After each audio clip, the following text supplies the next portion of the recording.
आदरणीय सभापति जी, देश के लोगों का अपमान करते रहना एक कांग्रेस के स्वभाव में पड़ा हुआ है, उनके संस्कारों में पड़ा हुआ है। कांग्रेस ने बीते दिनों राष्ट्रपति जी का अपमान किया। चुनाव के बाद जिस प्रकार से हमारे राष्ट्रपति जी के लिए शब्द कहे गए हैं, शर्मिंदगी महसूस होती है कि ये कैसे लोग हैं।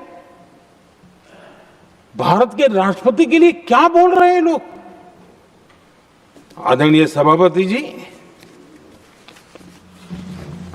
कल लोकसभा में भी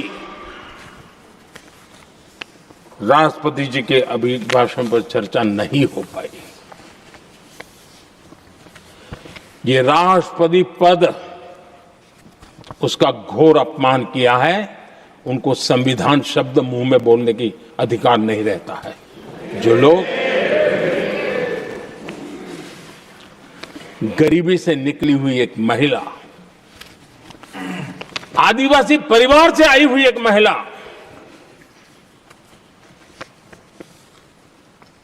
जब आपने लोकसभा में जो व्यवहार किया है, आपने आदिवासी समाज का अपमान किया है, आपने महिला का अपमान किया है। भारत के सर्वोच्च पद पर विराजमान, संविधान ने जिनको सर्वोच्च पद दिया है, आपने उनका अपमान किया है। आपने संविधान का अपमान किया है।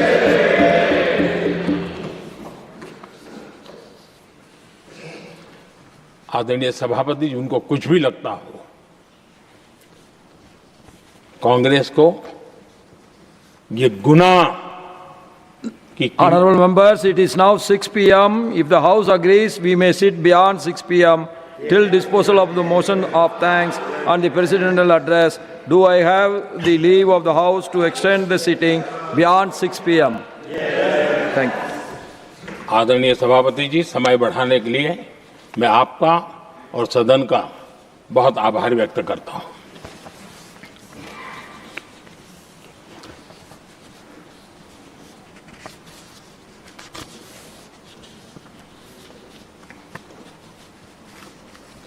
आदरणीय सभापति जी, बड़ी दर्दनाक लोकसभा की घटना है और शायद हताशा, निराशा तो हम समझ सकते हैं, लेकिन इसके लिए देश के पवित्र लोकतंत्र के मंदिर को ही इस रूप में कर देना। और उस समय चेयर पर असम के ही हमारे एक माननीय सांसद बैठे थे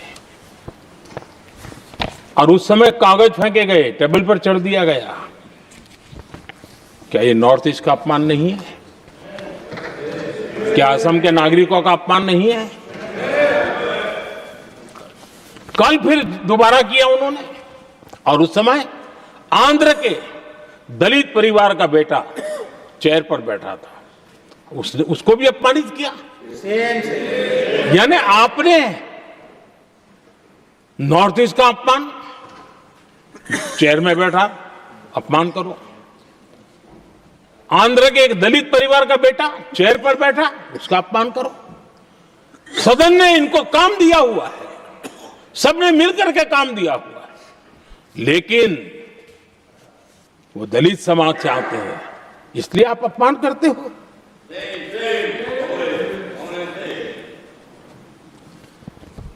और ऐसा लगता है कांग्रेस के लोगों को असम की जनता के प्रति बड़ी नफरत है। उनको लगता है कि उसकी जनता ने उनका साथ छोड़ दिया, मतलब उनके दुश्मन हो गए। क्या कभी लोकतंत्र में ऐसे सोचते हैं क्या? मुझे तो तब बहुत पीड़ा हुई थी जब भारत रत्न भूपेन हजारिका जी, जो कि देश के बहुत ही सम्मानीय व्यक्तित्व है जी, आज भी घर घर में उनको स्मरण करते हैं लोग। उनके प्रति जो भक्ति का भाव है आप कल्पना नहीं कर सकते, लेकिन उनको इसकी भी कोई परवाह नहीं है। और जिस प्रकार से, और हमारा सौभाग्य था कि हमने भूपेन हजारिका जी के देश के लिए जो उनका योगदान था, नॉर्थ ईस्ट जैसे इलाके से पूरे देश को अपने वाणी से, अपने विचारों से, अपनी अभिव्यक्ति से बांध के रखा था। हमने भारत रत्न देने का निर्णय किया, इस पर भी इनको ऐतराज। और मैं तो हैरान हूं, खड़गे जी अगर होते तो मैं उनकी हाजिरी में कहता ही है, इन्होंने जिस प्रकार से बोला ना भारत रत्न के बाद, वो वीडियो पर उनका चेहरा देखेंगे ना, आपको लगा रहे ये ऐसे लोग हैं, ऐसा व्यवहार करते हैं। और ये कहा, अरे ये तो सिंगर थे। मैं समझता हूं कि एक किसी का भी अपमान करने में कभी भी पीछे नहीं रहते हैं। उन्होंने भूपेन हजारिका जी को भारत रत्न दिया, उसका भी विरोध किया। ये पूरे असम का विरोध है, पूरे देश के कला प्रेमियों का विरोध है। और मुझे पक्का विश्वास है असम कभी भी इस अपमान को भूलने वाला नहीं है।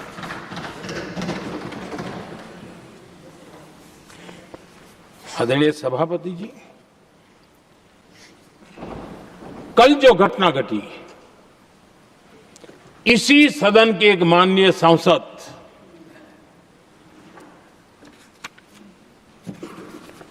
कांग्रेस के शातिर दिमाग जिनका है, ऐसे एक युवराज ने उनको गद्दार कह दिया। अहंकार कितनी 7वें आसमान पर पहुंच चुका है इनका। और कांग्रेस को छोड़कर के कितने ही लोग निकले हैं, कांग्रेस के कितने टुकड़े हुए हैं, कई लोग दूसरे दलों में गए हैं, लेकिन औरों को तो किसी को गद्दार नहीं कहा उन्होंने। लेकिन कल सांसद को गद्दार इसलिए कहा क्योंकि वो सिख थे। ये सिखों का अपमान था, एक गुरुओं का अपमान था। और कांग्रेस के अंदर जो कूट कूट करके सिखों के प्रति नफरत भरी पड़ी है ना, उसका वो अभिव्यक्ति थी। और इसी सदन के माननीय सांसद है वो, और उनको जरा भी दर्द नहीं, वरना आज खड़े होकर के कह सकते थे कि कल जो हुआ इसी सांसद की गरिमा के अनुरूप नहीं था, हमें खेद है, एक शब्द तो बोल देते। लेकिन सिखों के प्रति उनके मन में जो नफरत भरी पड़ी है, और इसी के कारण उन्होंने कल, और जिसका परिवार देश के लिए शहादत देने वाला परिवार के वो सदस्य हैं, उन्होंने अपने राजनीतिक विचारों में परिवर्तन किया, इसलिए गद्दार हो गए। और एक गद्दार शब्द छोटा नहीं है। मेरे देशवासी को कोई गद्दार कहे, ये कैसे देश सहन करेगा? और वो भी एक सिख है इसलिए गद्दार कहना बहुत दुर्भाग्य की बात है। और ऐसे लोग कांग्रेस को नहीं डुबाएंगे तो क्या करेंगे?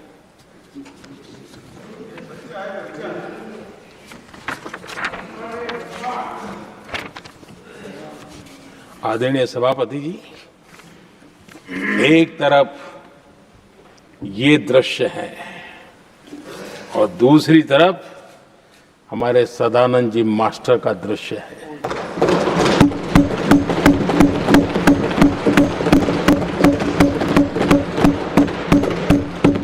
राजनीतिक विद्वेष के कारण उनके दोनों पैर काट दिए गए। भरी जवानी में दोनों पैर काट दिए। कटे हुए पैर से जिंदगी गुजार रहे हैं, लेकिन संस्कार इतने ऊंचे हैं कि वाणी में भी अपशब्द नहीं निकलता है, बर्तन में भी कटुता नजर नहीं आती। गर्व होता है। और कल जब देश ने, जब उनका पहला भाषण हो रहा था सदन में, और उन्होंने जब अपने बेंच पर आपसे इजाजत लेकर के अपने कटे हुए पैर के लिए वो जो नीम का उपयोग करते हैं, आर्टिफिशियल नीम का, उन्होंने जब रखा, वो दृश्य देश के लिए पीड़ादायक था कि इस देश में ऐसा ही बंधारण की बातें करने वाले इंडिया अलायंस के लोग, और ये इंडिया अलायंस पूरा जिम्मेवार है इसके लिए, वैचारिक असहमति के कारण एक नौजवान के, और वो भी एक टीचर, शिक्षक के प्रति गर्व से, आदर से देखा जाता है, उसके पैर काट दे, लेकिन उनको कोई खेद नहीं है, उनको कोई दर्द नहीं है। लेकिन मैं मास्टर सदानंद जी को हृदय से अभिनंदन करता हूं कि उन्होंने जिस प्रकार से इतनी भयानक हमले के बाद भी देश की सेवा का अपना व्रत जारी रखा और आज देश की नीति निर्धारण में अंदर अपना योगदान दे रहे हैं। ये गर्व की बात है और ऐसे लोगों के सहारे हम राजनीति में जीते हैं, काम करते हैं, देश के लिए जीने मरने की प्रेरणा मिलती है। ये संस्कार हमें पाए हैं ऐसे लक्षावधि कार्यकर्ताओं के तब से पाए हुए।